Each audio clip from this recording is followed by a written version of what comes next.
दोस्तों, आज की कहानी है बहू तुम्हारी नौकरी से मेरा घर नहीं चलता है। दोस्तों, कहानी शुरू करने से पहले अगर हमारे चैनल को सब्सक्राइब नहीं किया हो तो कर लीजिए ताकि आपके पास पहुंचे हर नया वीडियो। कुछ फैसले अचानक से लेने पड़ते। माँ, आपको नहीं मालूम कि मैं अपना वह घर छोड़कर इस घर में क्यों रहने लगी। जब मुझे लगा कि मैं खुद के साथ नहीं बल्कि पूरी और जाति के साथ अन्याय कर रही हूँ तो मुझे ये फैसला लेना ही पड़ा। मानवी ने अपनी माँ को सारी बात बतलाई। फोन रखने के बाद मानवी उस दिन को याद करने लगी जब उसकी शुरुआत हुई थी। मानवी मान भी जाए तो उस बस मेरे लिए इसके बाद अगर कुछ भी तुम्हारे साथ गलत हुआ तो मैं तुम्हारे साथ रहूंगा। मैं ये वादा करता हूँ। बस मैं घर के माल को खराब नहीं करना चाहता। मैं ये नहीं चाहता कि दुनिया वाले ये कहे कि एक बेटा था और वह भी अपने माँ बाप को छोड़कर चला गया। लोग ये नहीं समझते हैं कि कई बार गलती माँ बाप की भी हो सकती है। मेरी जगह रह कर देखो तब तुम्हें पता चलेगा। दिनेश अपनी पत्नी मानवीय से कहता है। मानवी बोली, तुम्हें क्या लगता मुझे रोज की सीख अच्छी लगती है? मैं तंग आ गई हूँ। जब मैंने तुमसे शादी की थी खुशी खुशी मैंने इससे पूरे घर की जिम्मेदारी ली थी। मैं भी सबके साथ मिलकर रहना चाहता हूँ परंतु अब बहुत हो गया। मैंने फैसला कर लिया। अब मैं झूठे रिश्तों के लिए नहीं जीऊंगी। आखिर कब तक खुद को मारती रहूं, कब तक अपमान सहती रहूं? इस तरह तो मैं एक दिन खुद को ही खो बैठूंगी। दिनेश ने बोला, बस एक आखिरी बात तुमसे कह रहा हूं। दिनेश का मुरझाया हुआ चेहरा देखकर मानवी ने एक आखिरी बार उसकी बात मान ली। कुछ रोज बाद एक रोज इसकी सास फिर अपनी बेटी से मानवी की शिकायत कर रही थी। दिनेश कभी भी उसकी बातों पर भरोसा नहीं करता था क्योंकि वह अपनी माँ से बहुत प्यार करता था। उसे लगता था उसकी माँ कभी गलत हो ही नहीं सकती है। दिनेश उस वक्त घर में नहीं था। मानवी ने अपना फोन रिकॉर्ड पर रखकर धीरे से अपनी सास के पीछे रख दिया और वो वहां से चली गई। कुछ देर बाद जब उन दोनों की बातें खत्म हो गई तो मानवी आई और अपना फोन लेकर वापस अपने कमरे में गई। जब उसने अपनी सास और ननन की बातें सुनी थी उसके पैर के नीचे से जमीन खिसक गई। आज तक जब भी दिनेश घर में रहता था उसकी सास मानवी से अच्छे ढंग से पेश आती थी। उसके जाते न जाने वो अपना रूट कैसे बदल लेती थी। इसलिए दिनेश कभी भी मानवी की बातों पर यकीन नहीं करता था। आखिर माँ का लाडला बेटा जो था। मानवी ने वह बात उस रोज दिनेश को नहीं बतलाई। वो सही समय का इंतजार कर रही थी। उस रोज बाद मानवी जिस स्कूल में नौकरी करती थी वहाँ सभी शिक्षकों को एक मीटिंग के लिए बुलाया गया था। ये बात उसकी सास जानती थी।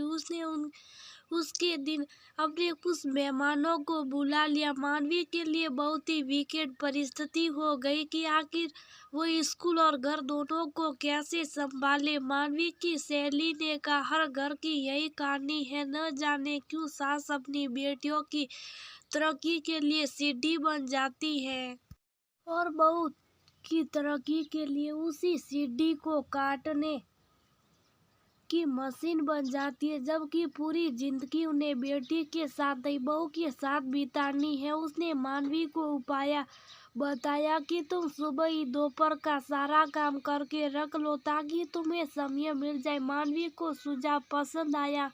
उसने सबको सुबह जल्दी नाश्ता करवाया और 10 बजे के बाद दोपहर के खाने की तैयारी में जुट गई। थोड़ी देर बाद उसकी सास आकर बोली, मेरे मायके के मेहमान वाले गरम गरम खाना पसंद करते। तुम्हारी नौकरी से मेरा घर नहीं चलता। अगर तुम नहीं कर सकती हो तो साफ साफ बताओ। सबके सामने अच्छी बहू होने का ढोंग मत रचाओ। मानवी ने कहा, मम्मी जी आज स्कूल में मेरी मीटिंग है। आप ये बात पहले से जानती थी फिर आपने मेहमानों को क्यों बुलाया? मैं खाना बना कर रख देती हूँ, बस आप काम वाली को कहकर माइक्रोवेव में खाने को गर्म करवा लेना, तब तो कोई दिक्कत नहीं है। मानवी की सास ने उसकी एक नहीं मानी और उसके सामने गैस बंद करके कहा, ये मेरा घर है, यहाँ मेरा नियम चलेगा। तुम अपनी नौकरी का ठोस किसी और को दिखाना, मैं अपने बेटे की वजह से तुम्हें कुछ नहीं कहती। इसका मतलब ये नहीं कि तुम्हारी मनमानी चलने दूंगी। उस रोज तो मानो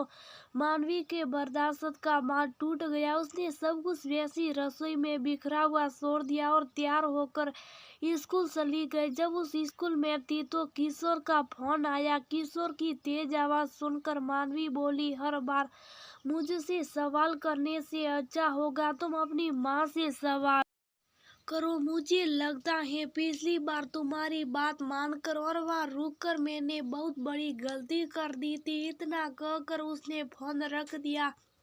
शाम में जब मानवी घर आ रही थी तो रास्ते में उसकी काम वाली विमला मिली। उसने विमला से कहा, कुछ खाना मैंने बना दिया था, तुम्हें ज्यादा कुछ परेशानी तो नहीं हुई? विमला बोली, दीदी वहाँ तो कोई भी नहीं आया। माँ जी ने कहा सबका आना कल ही कैंसिल हो गया था। मानवी उसकी बात सुनकर हैरान हो गई और घर की ओर चली गई। घर पहुंचती उसकी सास ने पहले की तरह इल्जाम और बारिशुरी कर दी। मानवी ने कुछ नहीं कहा। उसने अपना फोन निकाला और उनकी पुरानी रिकॉर्ड की हुई बातें अपने पति को दी और बोली, इसे सुनो और फिर फैसला करना। मैंने तो फैसला कर लिया, मैं झूठे रिश्तों के लिए नहीं जाऊंगी। इतना कहकर मानवी भी अपने कमरे में अपना सामान पैक करने लगी। दिनेश ने जब अपनी माँ और बहन की बातें सुनी तो उसके पैरों के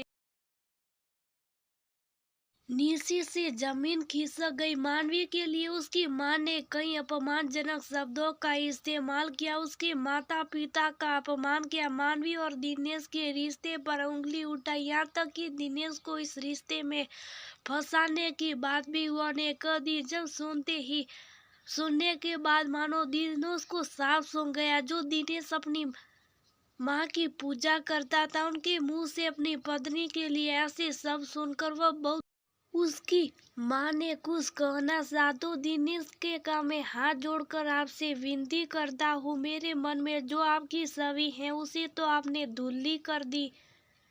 मैं कुछ कहकर आपका अपमान नहीं करना चाहता। आपने मुझे उस लायक ही नहीं छोड़ा कि मैं अपनी पत्नी के सामने भी कुछ कह सकूं। मानवी के माता पिता अपने बेटे के साथ विदेश में रहते थे और उसी शहर में उनका एक घर था। मानवी अपना सामान लेकर आई और बोली, मैं अपने मम्मी पापा के घर में रहने जा रही हूँ। तुम्हारी इच्छा जहाँ हो रहने की तुम रह सकती हो। मेरी तरफ से तुम पूरी तरह आजाद हो। तुम मुझे रिश्तों की दुआई देकर मेरा फैसला बदलने के लिए मजबूर कर सकती हो, पर मैं तुम्हें तुम्हारे फैसले लेने के लिए पूरी आजादी देती हूँ।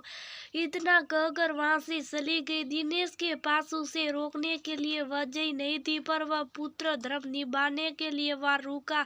जब कुछ देर में उसके पिता आए, सारी बात खुली, तब दिनेश ने उन्हें सब सुनाया। सुनकर उसके पिता जहाँ हैरान हो रहे थे, उसकी माँ की तो बोलती बंद हो गई थी। फिर भी कुछ लोगों में अकड़ इतनी होती है कि गलती करने के बाद भी वह स्वीकार करना नहीं चाहते। पिता ने बेटे को पत्नी का साथ देने के लिए कहा और शहर में दूसरा घर बसाने का सुझाव दिया, क्योंकि और कोई विकल्प था ही नहीं। मानवी ने उस रिश्ते को बसाने की बहुत कोशिश की थी, परंतु ताली एक साथ नहीं बजती। रिश्तों को निभाने के लिए दोनों तरफ से कोशिश की जाती है। दिनेश अपनी पत्नी के साथ दूसरे घर में रहता था।